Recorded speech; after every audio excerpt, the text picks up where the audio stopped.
Le petit marchand de couleurs, rouge et bleu. Janine Chardonnay. Illustration de Kersty Buisson. Le petit marchand de couleurs. Édition GP. En 1975.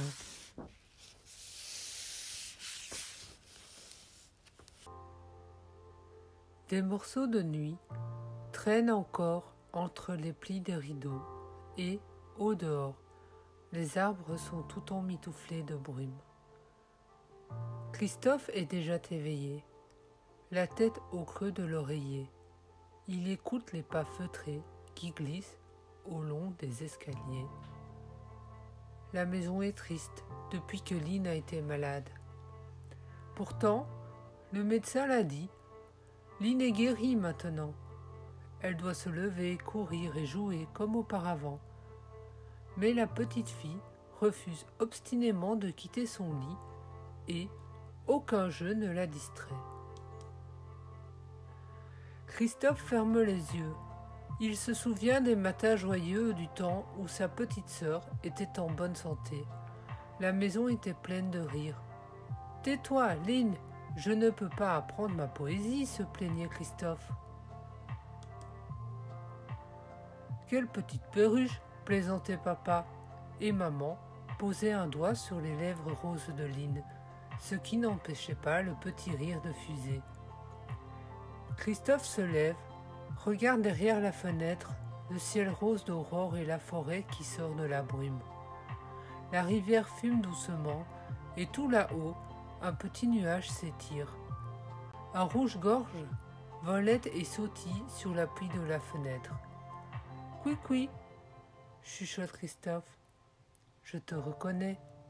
Tu venais l'hiver dernier picorer les miettes de pain devant la fenêtre. Toi aussi, tu me reconnais. Tu n'as pas peur de moi. »« Couic !» fait l'oiseau en guise de réponse. Mais qu'est-ce qui gratte à la porte ? Christophe va ouvrir. Ah, c'est Bip, le caniche noir. « Bonjour mon toutou !» salue Christophe en grattant le menton velu. « As-tu bien dormi ?»« Wouaf !» aboie le chien en jetant des coups de langue sur les joues du petit garçon. « Viens, allons à la cuisine » invite Christophe. Et Bip dévale l'escalier tout en flairant l'odeur sucrée du chocolat du matin. « Bonjour ma maman » souhaite Christophe en serrant fort le cou de sa mère.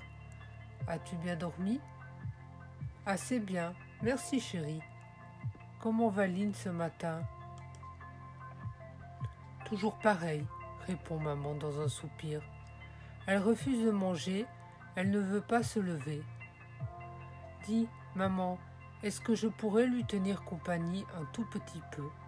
Je voudrais tant jouer avec elle. Si tu veux, chérie, je dois justement aller faire quelques courses et papa a dû partir très tôt ce matin. » Sur la pointe des pieds, Christophe est entré dans la petite chambre chaude. Puis, il a repoussé les rideaux et Lynn cligne des paupières au jour nouveau. Comme elle est jolie, Lynn. Pâle et blonde sous son oreiller, mais comme elle a l'air triste. Pour la soutenir, maman a glissé des coussins derrière son dos. « Veux-tu jouer à la poupée ?»« Non, » répond Lynn. « Au domino ? À pigeon-vol ? Non. À un autre jeu alors ? Je n'ai pas envie de jouer, souffle Lynn en secouant ses boucles. Je voudrais... Tu voudrais quoi ? Demande Christophe, qui s'est approché tout près de sa petite sœur.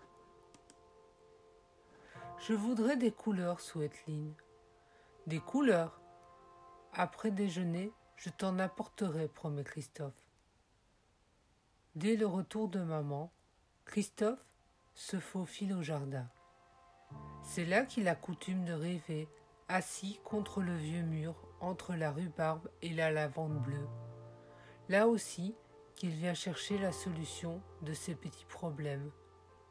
Mais aujourd'hui, la question est difficile à résoudre. Où vais-je trouver des couleurs ? Se demande le petit garçon. Tu n'as pas une idée, toi, mon toutou ? Ajoute-t-il en caressant la tête de Bip qui s'est allongée près de lui.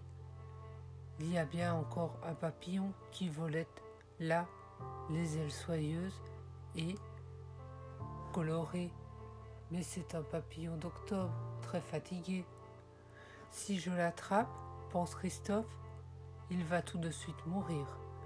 Non, il faut chercher autre chose, chercher ailleurs. Et si j'offrais à Lynn un bouquet de fleurs de toutes les couleurs ? Christophe explore le jardin, mais la gelée a roussi les dahlias, les roses se sont fanées et les œillets ont perdu leur couleur. Les chrysanthèmes ont un parfum très doux, c'est vrai, pense Christophe, qui enfonce son nez entre les pétales mouillés de rosée. Oui, mais leurs couleurs sont fades. Alors, des fleurs artificielles ? Bah, ce sera triste. Cherchons ailleurs. Et le petit garçon tourne en rond, son chien sur les talons. Christophe, appelle maman, à table. Déjà, dit-il en sursautant. Le petit garçon, et je n'ai rien trouvé. N'oublie pas de te laver les mains, recommande maman.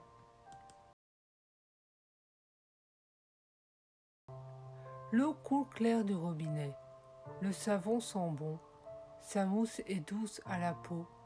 Tiens, une bulle s'envole entre les doigts de Christophe. Le petit garçon la regarde monter vers le ciel. Bleu, violet, rose, jaune, vert, orangé. Les couleurs tournent vives à l'intérieur de la bulle. Oh, s'exclame Christophe, si Lynn pouvait voir ces couleurs. Paf! La bulle s'évanouit. Christophe le souffle entre ses doigts. Une autre bulle monte vers le ciel. J'ai trouvé, s'écrie le petit garçon. Vite, Christophe avale les tomates farcies, le gratin au fromage, la salade. Non, il n'a pas envie de dessert, pas le temps d'éplucher son orange non plus. Il s'esquive, grimpe à l'escalier à toute allure. Bonjour, s'écrie-t-il en entrant dans la chambre. Je suis le petit marchand de couleurs. Lynn ouvre de grands yeux étonnés. Christophe plonge une paille dans une grande boîte d'eau savonneuse. Il souffle, souffle. Une bulle s'échappe, rose et verte, une autre encore, puis toute une gerbe. Bientôt, la chambre est pleine de bulles multicolores qui tournent autour de la lampe, explosent sur les rideaux. Lynn, extasiée, les suit du regard. Encore, murmura-t-elle dès que Christophe cesse de souffler. Elle bat des mains, rit quand une bulle se pose mouillée contre sa joue. Elle rit si fort que papa et maman arrivent en courant. Lynn est debout sur le lit et les bulles voltigent autour de ses mains et de ses cheveux. « Ouvre la fenêtre, Christophe !» s'écrie la fillette. « Je veux que les bulles fassent un grand voyage. » Qu'elles montent jusqu'au ciel. Souffle, maman. Et toi aussi, papa, souffle. Des brassées de bulles s'échappent à pleine fenêtre. Elles se faufilent entre les branches des arbres, dansent, tournoient et s'élèvent dans les airs. « Regarde là-haut !» s'exclame tout à coup Lynn. Les bulles sont arrivées dans les nuages. Un bel arc-en-ciel vient de s'épanouir. Violet, indigo, bleu, vert, jaune, orange et rouge, il étale ses couleurs de lumière sur le gris des nuées.